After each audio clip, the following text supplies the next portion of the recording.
What's up, guys? This week we talk about conspiracies, YouTube. What are they doing behind our backs again?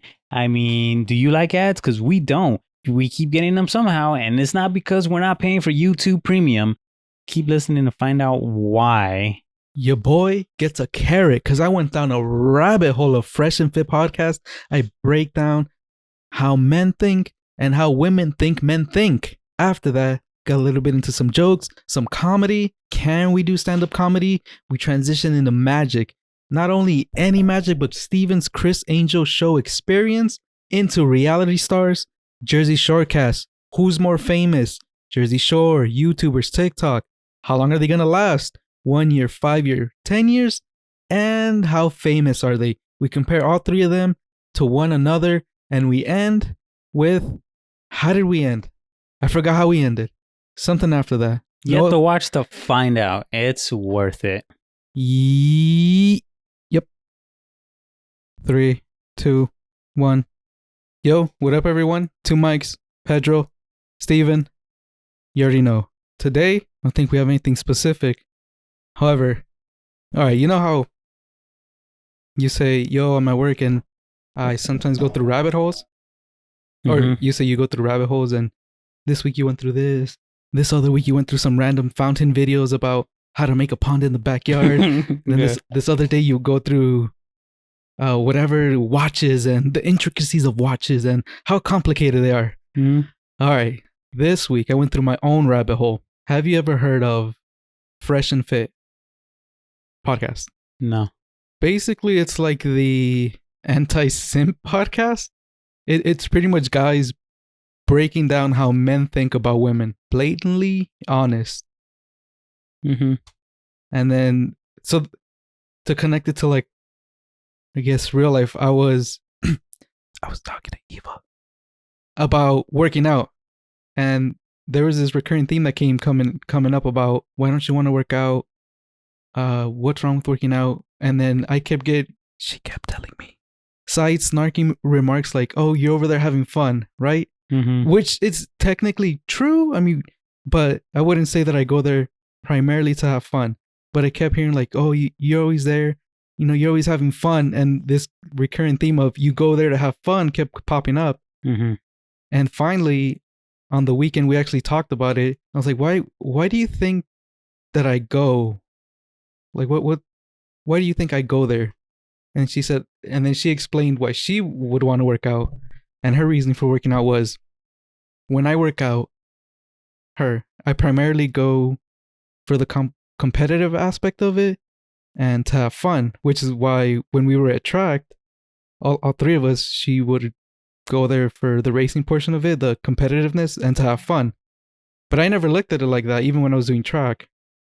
And then now when I'm at the gym, it made sense, like it clicked, like, oh, you think I'm going there to have fun and to compete, or for like the competitive aspect of it, but that's not why I go there.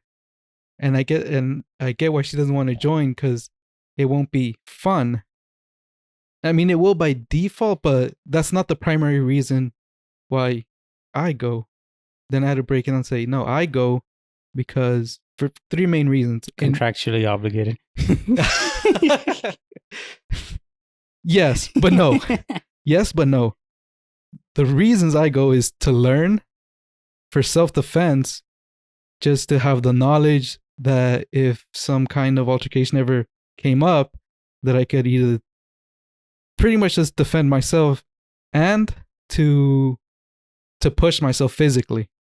And like, in no order, just those are the reasons why I go. And then fun is just by default. Fun just happens, but that wouldn't be a reason for me that's not my main reason to go. And I was like, oh, I see. You were thinking that I was going for the same reasons that you were going. I was like, no, we have different reasons for going. So it makes sense why when I go there, you're thinking I'm having fun and like talking to my friends, kind of like if it was a regular gym. Like we're just there hanging out. Ha, Steven, take my arm. Ha. Like, no, it's not. And I've said it like in the past discussions before, like, it's not fun getting my neck choked out or my arm pulled. I do it there to learn, not to have fun. So like, okay, then, yeah, you probably shouldn't join our gym. You should probably do something else that like you like go with That's why when she signed up with her cousin to the gym, it made sense. They're gonna go and have fun, and like workout was secondary. It wasn't primary. Mm. And then with that Fresh and Fit podcast, it makes sense because a lot of the arguments that the girls make. So, well, I guess before that, let me break down like how it's set up. There's 2 hosts, and they always get a bunch of girls. Technically, relatively attractive, like anywhere from like regular girls to like Miami, like 10s. And they get anywhere from 4 girls to 10 girls.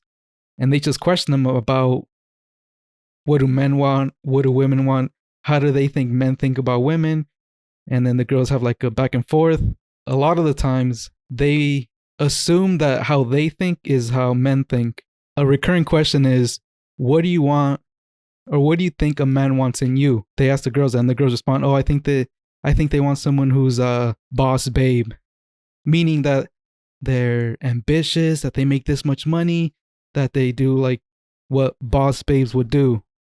And then the men always go, no, that's not what we want. We want someone that's submissive, that'll follow us, and that'll take care of our needs.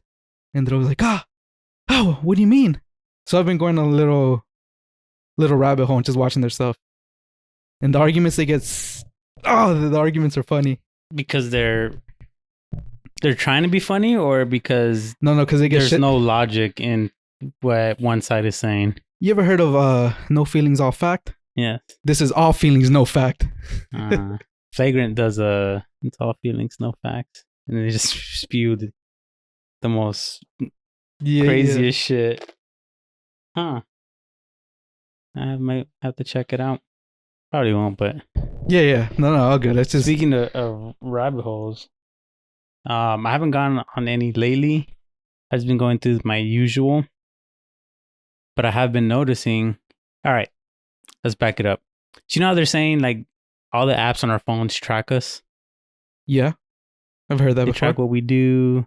Instagram at one point was unveiling a feature that tracks your eyes, so they can see like what part of the photo you're looking at, something like that. I don't know if it was actually proven true.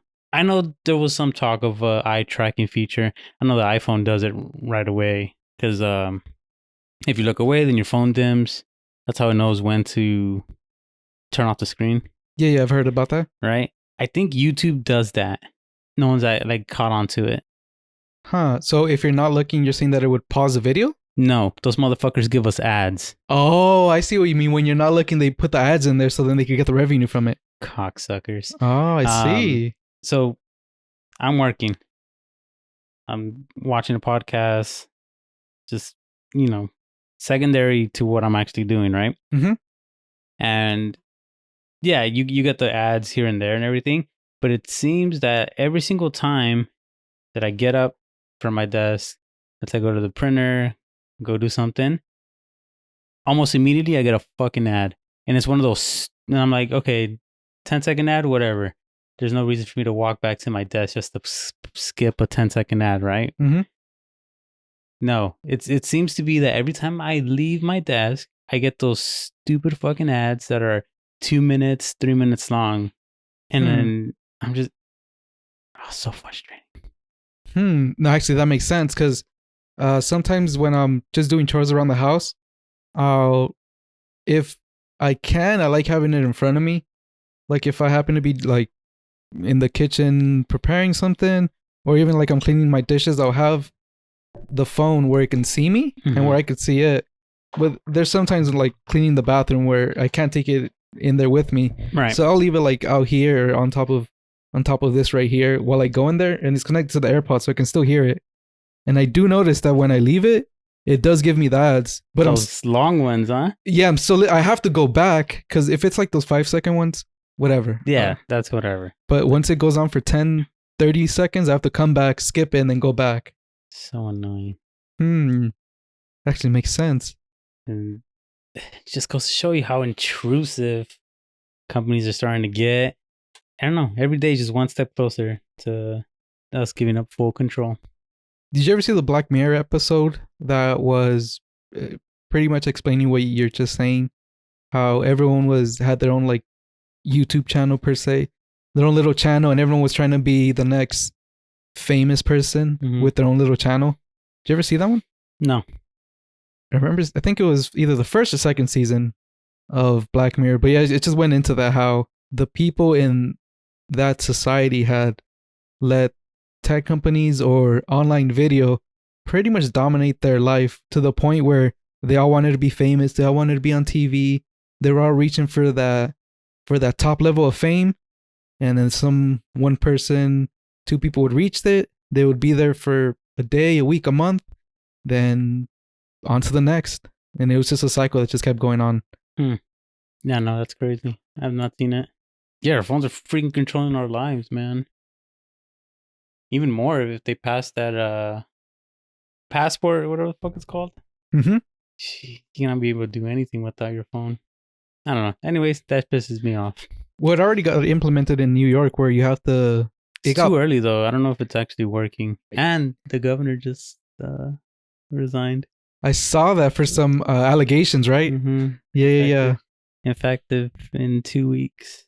I saw the video his conference or whatever. I didn't watch the whole thing. Pretty disinterested, but he's just like, oh, that's just how I am. My humor, I'm very touchy with people of all genders. And I was just like, you got caught. Maybe he is like that. Who knows? Yeah. So how much do you know about it, of what really happened? All I know is that there was allegations, but. Yeah, but I mean, I think they were just looking for anything to get him out. Because I think they swept his other investigation under the rug. Yeah. I wonder if he was close to finishing his term as governor. If it was like towards the end, or if they just really wanted him out. No idea. Who knows? He's not our governor. He's not. But our governor's on his way out too. Hopefully. The recall's in September? I already got my booklet. Can you vote online? No. For the local? You would think that'd be the smart thing to do. They just have to find a way to verify that it's you actually voting. You don't want a whole bunch of like spam emails just voting. Yeah. But I mean, technically it's gonna be the same thing. You got these fake mail-in ballots from dead people. You just have bots. Fake bots. Mm-hmm. Have you started watching Loki? 3 episodes in, man. Shut the Go ahead, question me. Who's the villain? So the villain, it's an interesting character. So when they introduced him, I wasn't sure how they were gonna mesh in with other characters. But going on, I was really drawn to the villain. Really drew me in. Yeah? Yeah. What about Go ahead, question. What about me. the villain? What feature of the villain? What do you mean? Could you clarify? What's the villain's gender? See, all right, so I don't tend to look at that. I try to look at their story and how they interact with other characters and their main reason for doing the things they do. Because what's more important than the why? You tell me the why, I'll tell you your future. Yeah? Yeah. Oh, man. What happened? I thought you were going to watch it. I will eventually. I was getting excited. What did I start? I started Army of the Dead a month ago. I don't know what that is. It's a movie. It's the Zack Snyder new movie. It's taking you a month to watch a movie? Well, at first I saw 20 minutes of it, and then I saw another 40 minutes of it. I'm halfway through. Okay. All right, let me take it back. All right, this is what really happened. Not with like Loki, but just taking it back. Do you ever feel when you've like high school or even middle school when you started watching either a movie, TV show, whatever it was, that once you started it, you had to finish it? Wait, what? Repeat it one more time? Back in the days when you were in middle school or high school, like starting to get into like watching series or movies or TV shows, back then, did you feel like when you saw something that you were obligated or that you had to finish it? Once you started it, you had to finish it, whatever it was. Did you ever feel like that? No, if it was good, then it was good. I wanted to watch it, but if it was whack, I'm like, this is whack. Yeah. If it was something you didn't want to watch and you just didn't watch it, you're like, yeah.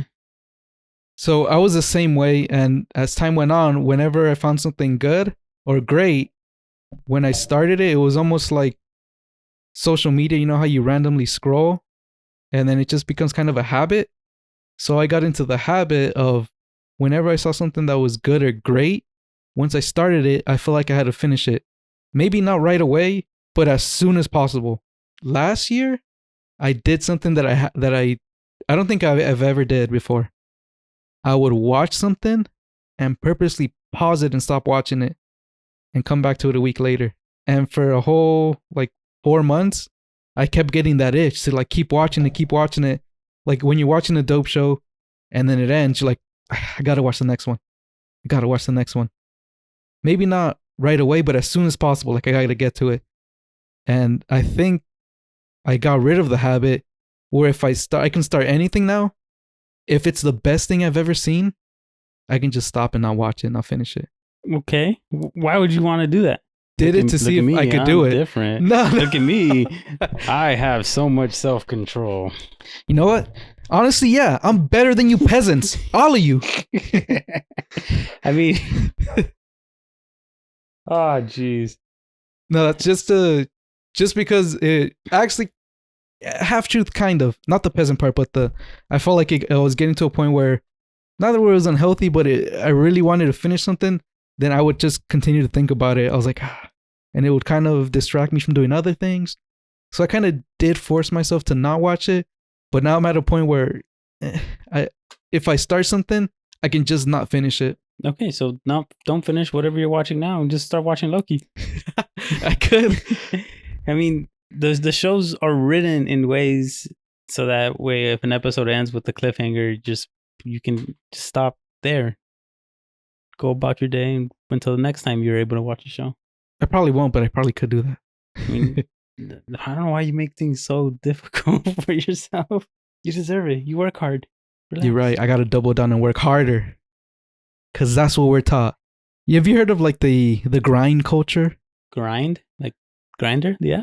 In my program, there was someone who was on Grinder, and I didn't know this until he showed me.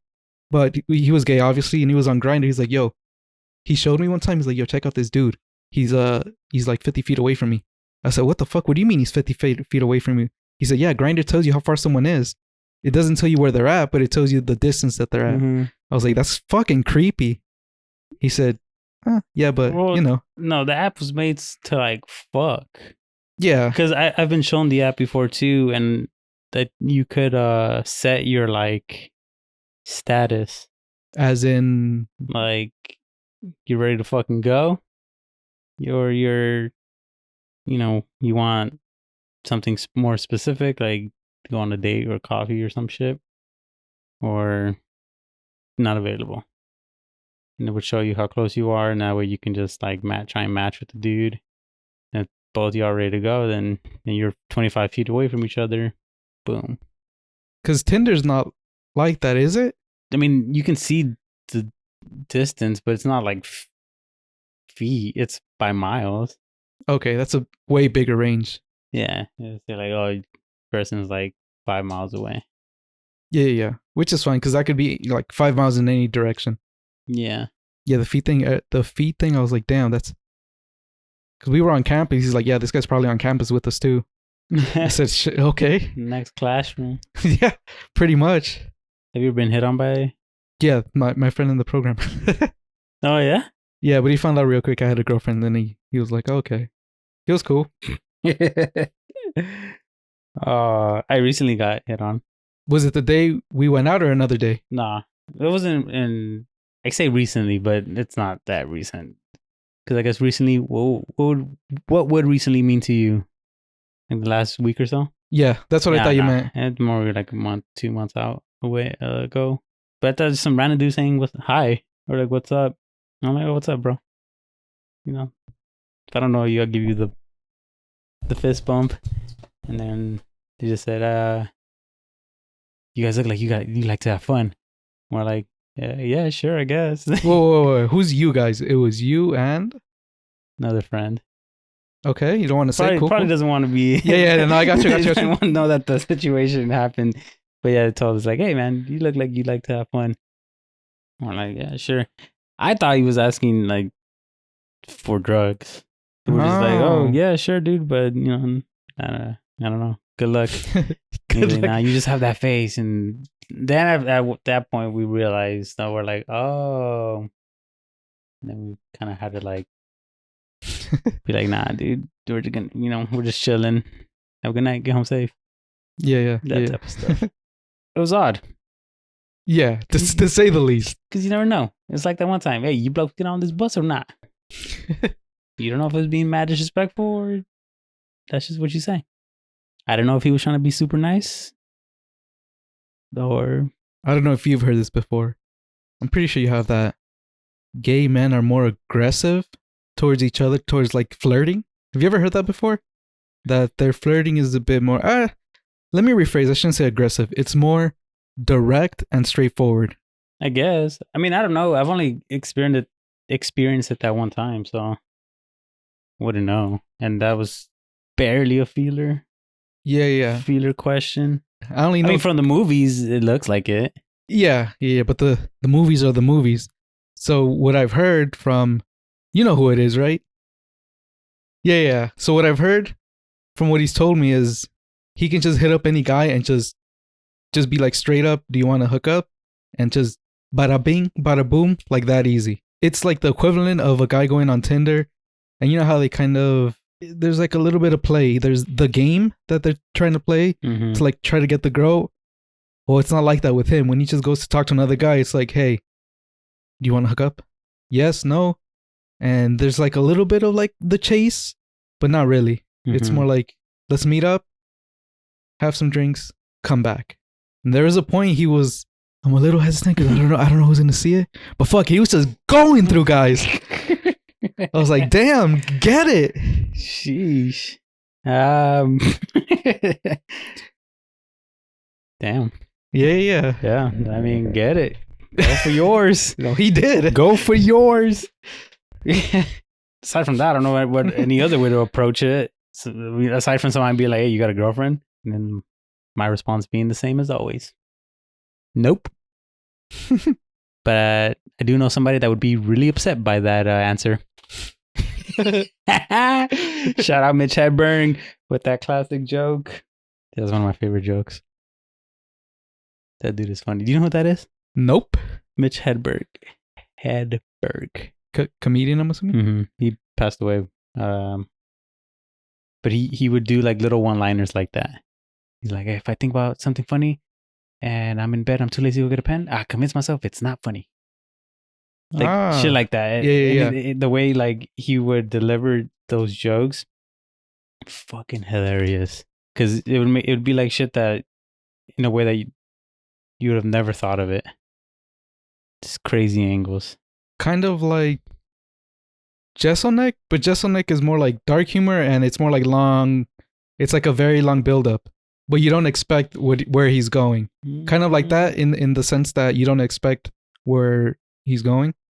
With the other guy, seems like it's more one-liners, like quick, snapping to the point. I guess I don't know. I don't really know Jesselneck's style. I've never seen him. But yeah, pretty much like that. Little one-liners. One-liners saying, given like a completely different perspective than what you were expecting. Yeah. If he's sitting down at night and he doesn't have if he doesn't remember, then it's pretty much a bad joke, right? Something. What did he say? Sort of like if he thinks of if he thinks of a new joke and he's too lazy to write it down, to go get a pen and write it down, he's gonna convince himself it's not funny.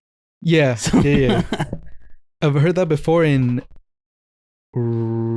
I think Hemingway say, one of the writers, I forgot, it was some famous writer said it, that if you have an idea for a story and it's a recurring idea that you keep having,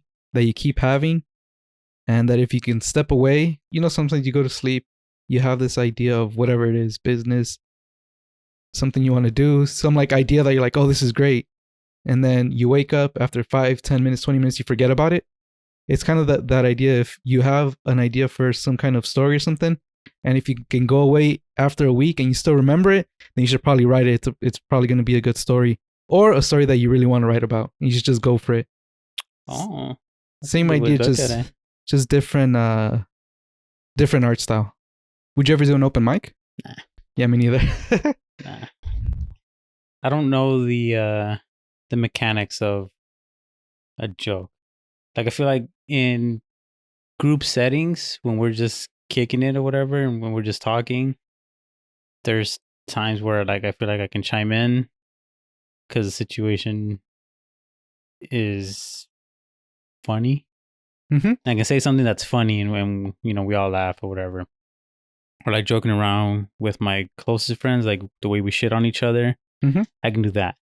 But the same way, like when I was a day one wipo and I didn't know the mechanics of a armbar, Mm-hmm. I don't know the mechanics of how to develop a joke, come up or like basically not regurgitate something I've already heard in videos or seeing stand up live. Mm-hmm. So no, I wouldn't just jump up there just to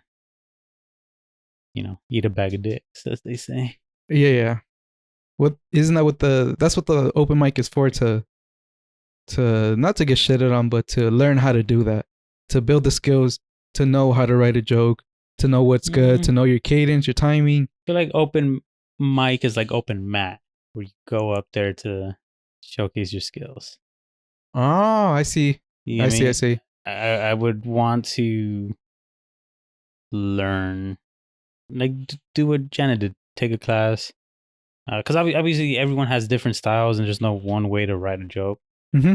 But I still want to have some like sort of development. Yeah, I just don't know if, as far as comedians, I think their open mic is their development. I mean, yeah, you can take the classes, but I don't think a class is the same as having an actual audience that'll talk shit to you or do all the random things that you wouldn't expect from a class setting. Mm-hmm. Like in a class setting, it's very controlled. There's obviously the professor. You can have some people like talk back here and there, but for the most part, everyone in a class, even a comedy class, I would assume is pretty civil. Whereas once you're there at the open mic in front of a bar, in front of an actual comedy show, or just some random restaurant or just some random place, there's always something. There's a higher chance of something unexpected happening. Some drunk guy throwing up, some random couple in the back arguing, those random people in Ari Shafir's in the front, like talking back and forth about who knows what the fuck was going on, but something weird was happening for sure. That is open mat for them, but that's also their class at the same time. Because we can train with our team, our Monday through Friday class, and then open mat is more like supplemental. Yeah, I see what you're saying. Yeah. I get you. I still need to be shown some type of technique. Yeah. And then the class Yeah. would be like drilling. Mm-hmm. And then, you can drill it all you want, but if you can't implement it in actual like free rolling, so then like the rolls after we drill, Mm-hmm. where it's like we're going live, I guess that could be also considered open mic. Yeah, definitely. Or like those bringer shows where you bring your support people. Like if you bring 10 people, then that's the only way you can go up. Mm-hmm. Because then I hear them talk about it, like you got to really dedicate your life to it, and I won't. Yeah.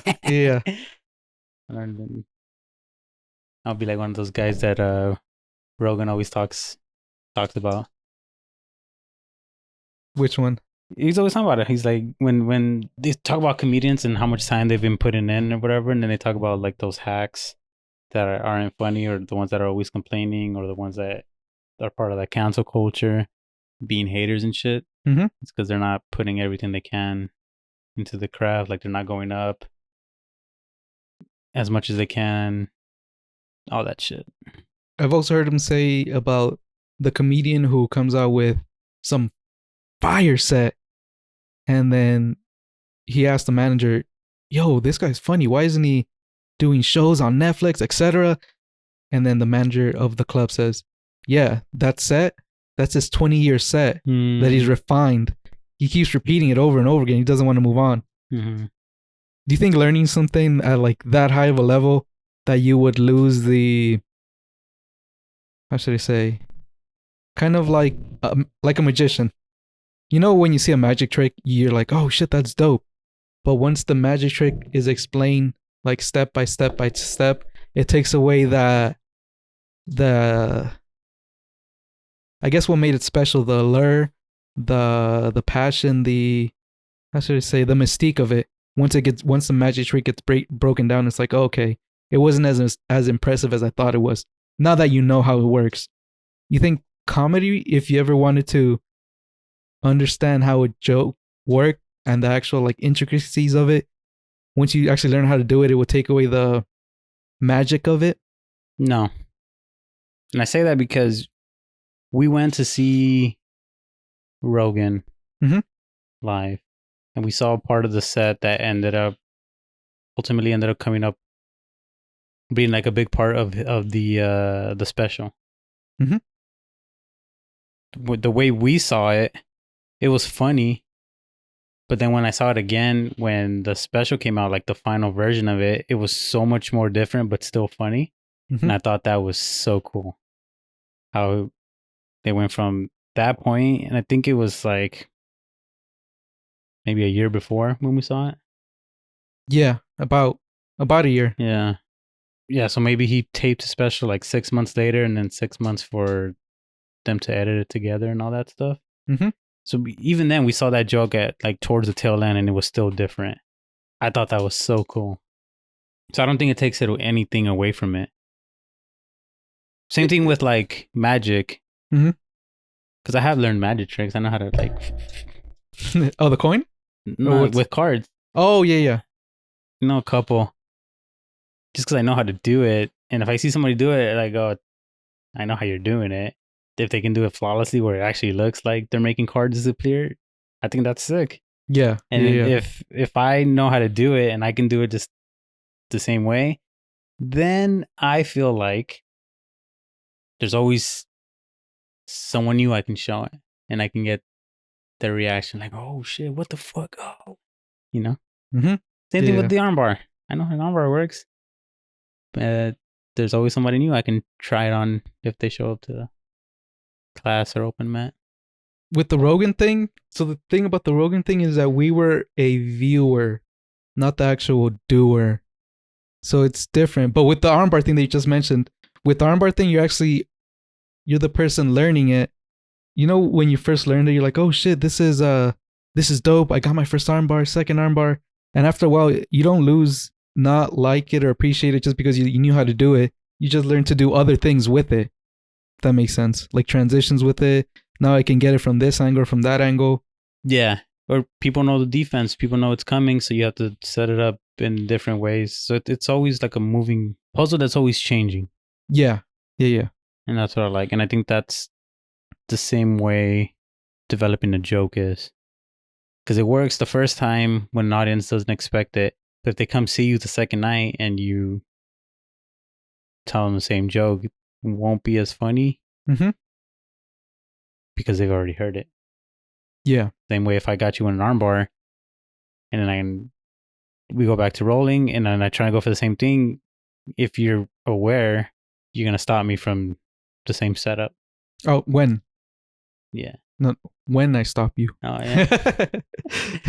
But did you ever see there was a show that was on MTV, I believe. You remember Chris Angel, the magician? yes, I've seen him live. Yeah, remember he would do. Wait, you did? Yeah. Wait, when? In Vegas. He had a residency at the Luxor. How was the show? It was cool. It was part of a package deal, like the hotel, food vouchers, and we got a bunch of shows included with the package. Mm-hmm. And one of them was Chris Angel. And I mean, they gave us shitty seats all the way in the back, but because that specific show, it wasn't as packed, they moved us up. So we got super close. We were like fourth row. It wasn't like he just came out and freestyled. It was like an actual rehearsed show. Yeah. Some of the stuff was crazy. Disappeared on stage after this fire, and then he ended up behind us. I'm like, what the fuck? So I'm like, body double, clearly. It was cool. It was fun. I had a good time. Damn. Yeah, I remember Chris Angels. Wait, when was this? 2012, maybe 13. Shit. Okay, and you got the package deal with the shows. Mm-hmm. Shit. Yeah, around that time, 2012, he was. I didn't know he had a residency, but he did have a show up until I want to say 2014, 15, or 16, something like that. But while his show was going on, there was another magic show that started to gain momentum, and I think it was only around for 1 or 2 seasons. It was some random guy. Go on. Do you know which one? Cabero effect? Cardinaro effect? Don't know. What was the premise of the show? It was a TV show, right? Yeah. With actually that came out on True TV. It might have. I don't remember the actual channel that it was on. It's a show where he would maybe the setting would be like at a grocery store, and you'd have a standout like they do at Costco where they give the free samples. Mm-hmm. And you'd be like, oh yeah, here, this is this new paper phone, and if you start dialing and it actually works, you can even put it on speakerphone, and then there'd be like like a group of black kids that would put in a phone number, and then somebody would answer, and they're like, oh shit. And they would come back to like show their friends, and he was gone. Oh, he would just pop up in random spots. Uh-huh. Okay, that's not the one I was talking about. I didn't know they had that one. Yeah, it was, I mean, obviously, it was a lot of like TV tricks. The way they were filming it was like for the viewer of the TV, even though he was like doing it in live, like I guess in person. I don't know if they were actors in on it. Mm-hmm.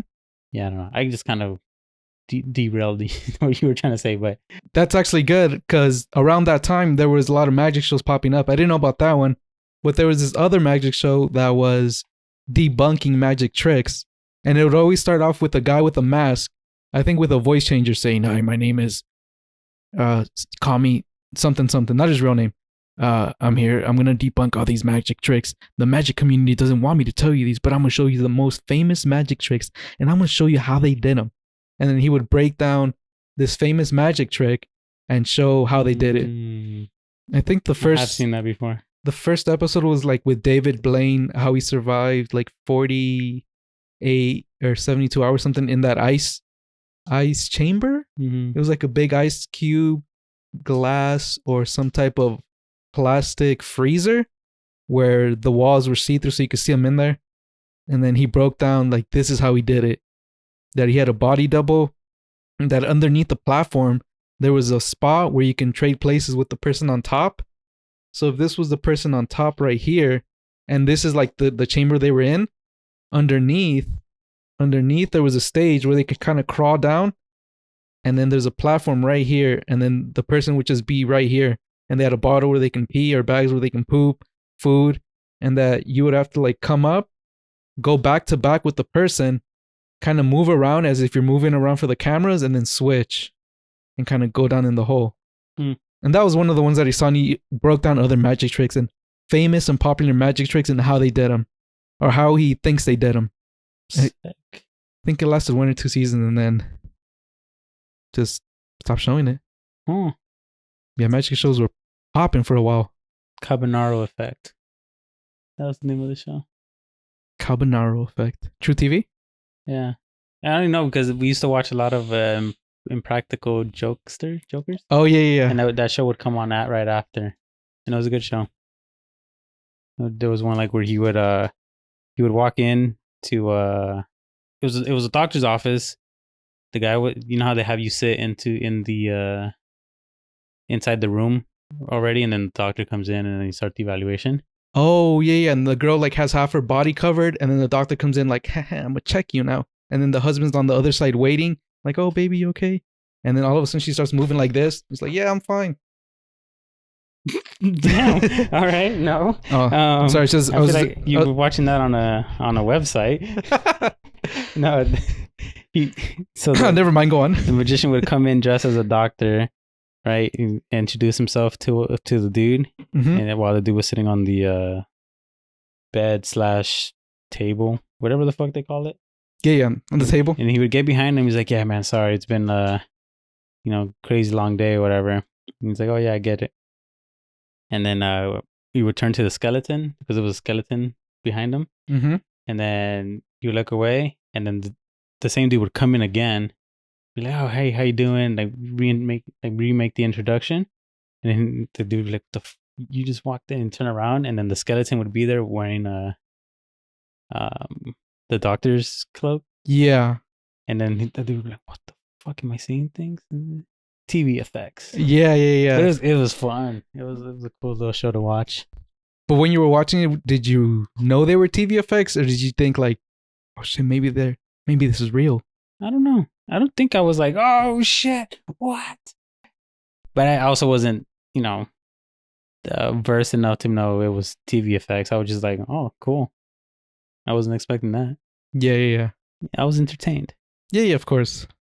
Are YouTubers the new reality stars? I'm assuming that the first reality stars that came out, I think, were probably in the 90s and the 2000s with The Real World and The Challenge. You remember those shows? When The Real World, The Challenge. I would even say Room Raiders. Not that they were reality stars, but it was a reality show. And I think that momentum. But that was like, they were only on one episode and done. All the other ones were there for like the whole season. Yeah, they weren't stars per se, but the show itself was a reality type show. Although I think it was half scripted, half real, or maybe full scripted. It was at the very least trying to be a reality show. Not necessarily that stars were born out of it, but it all like built this moving train, which eventually led to, I think, the first big reality stars, which were either Kim Kardashian and her show. What was it? The Kardashians, the show, or Jersey Shore. They weren't the first ones though. They were definitely not the first ones, but I think both of those shows were the first ones that really popped off. Yeah. The Kardashians and Jersey Shore. Mm-hmm. They were the first ones that really took reality shows and built reality stars. Yeah. Because even now, people still know what was it? GTL? GTL is the cabs are here. Like those. The Uber's here. Yeah, I see it. But how is it now that the YouTubers are reality stars? Right. So at the height of those stars, YouTube the site was getting started. I think it started 2004, 2006, something like that. That's when YouTube started. And at that time, the reality shows were already like far ahead of it. And eventually when the reality shows got their peak, probably around like 2008 to 2012, was when there was a lot of them and the stars were already there. They were established. But that's when YouTube stars were starting to show up. A lot of YouTubers are starting to get popular. The site transformed from cat videos to random videos to people starting to get more specific, to people watching specific YouTubers, until they eventually built that momentum and took the momentum from the reality stars, took it, and now people they weren't limited by a show on TV. They can now go on the internet or on their phones. Mm-hmm. So those reality stars that people were watching, now people could also watch YouTubers. And those YouTubers eventually took, I don't want to say their vlogs. Yeah. Vlogs. Well, vlog is just a style. But the people who made vlogs, they're essentially YouTubers. Not all of them, True. but that I think that would be like the style that most corresponds with reality shows and that type of genre. I see what you're saying. It is the style that's the most similar, because it's probably the least scripted. It's supposed to be real. This is my life. I'm giving you a peek into my daily routine, and Hey guys, what's up? It's your boy Peter and Steven here with another vlog. Yeah, that style is definitely the most similar to what, like The Real World, Jersey Shore, those type of shows. But I feel like that's also already passing by. It's a thing of the past now. TikTok is like the new reality star. I don't know how they're what their adaptation to it is going to be, because the videos are too short. Yeah, but I think that's what made them popular, because they're short videos and because anyone can do them. And I have seen where people like are telling stories and they're like, oh, comment, like for part 2. Yeah, and it also seems like going from Jersey Shore to YouTube to TikTok, like each genre, each one of those, the lifespan I feel like is decreasing for how long they're going to be famous. So for example, like the Jersey Shore cast, they're still pretty famous for the most part. Now, not everyone knows them, and Most of them. as time goes on, their fame does dwindle a bit, but for the most part, they're all pretty much still famous. People still know who they are. And I feel like their life expectancy and how many people know them is like, if it was a bar, it's like this much. Mm. And for YouTubers, I feel like for the most part, it's less than the Jersey Shore cast. There are some outliers like PewDiePie, like 130 million followers. Shitload of people know him. But for the most part, most YouTubers, their fame is less than the Jersey Shore cast. And I think TikTok, for the most part, is even lower. There are outliers like Bella Porch, just as famous, if not more famous than the Jersey Shore cast. Or even other TikTokers, Addison Rae or the other two girls.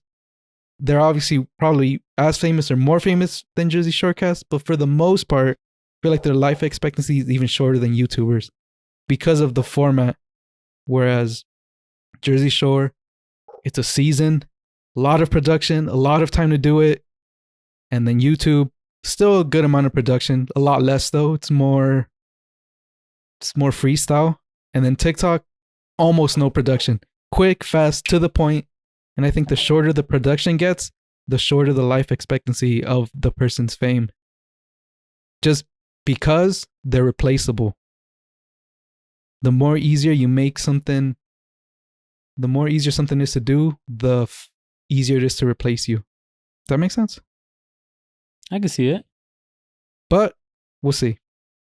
We'll see how TikTok pans out. And even now, we still don't know like what the transition phase for YouTubers is. Like, what are they going to do after YouTube? Do they keep doing it? Do they stop? What about Twitch? How long are they going to do it? What's the career expectancy? Same thing with TikTok. We'll see what happens with the OGs and all of those different career paths. Damn, that's true.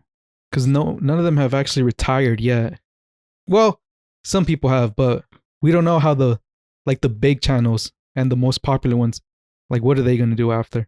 You gotta be ready. The money comes in fast. You gotta be able to. But for us, we're still going to the top. But for them, we'll see what happens to them. Because Vine would be the closest thing to TikTok. And we could kind of see what happened to them. They just transitioned over to another platform, YouTube. Or they actually went like the entertainment actors entertainment industry path. Or they just stopped doing it. But it wasn't their fault, of like any fault of their own. It was the platform that messed up. Yeah. Of course. I agree, but again, that's just that same thing could happen to TikTok. Not that it would, but again. Yeah. But I mean, shorter videos, shorter lifespan of popularity. Mm-hmm. Most of them are already transitioning out of it, I feel like. I mean, the most famous one, Addison, is I believe she's doing movies now. Mm-hmm. She has this movie coming out. I mean, they're all capitalizing on their fitness thing, the fitness app. Mm-hmm. I don't know. I feel like she was smart about it. I don't know. I mean, when we get that Spotify deal, all real estate. All crypto. Anyways, is there anything else you want to just regroup next time? Yeah, I'm good. For anyone watching on YouTube, you can watch on YouTube. If you like the podcast app, just want to hear the audio version, you can go to Spotify, Apple Podcasts, or any of the other podcast platforms.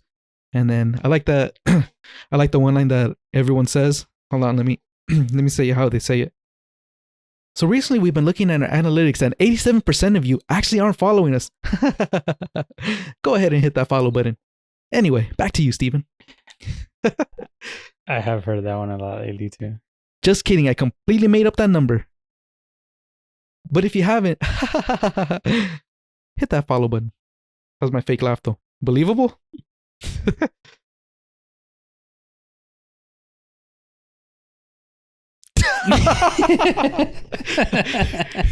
Okay. Thanks for watching. Peace. Bye.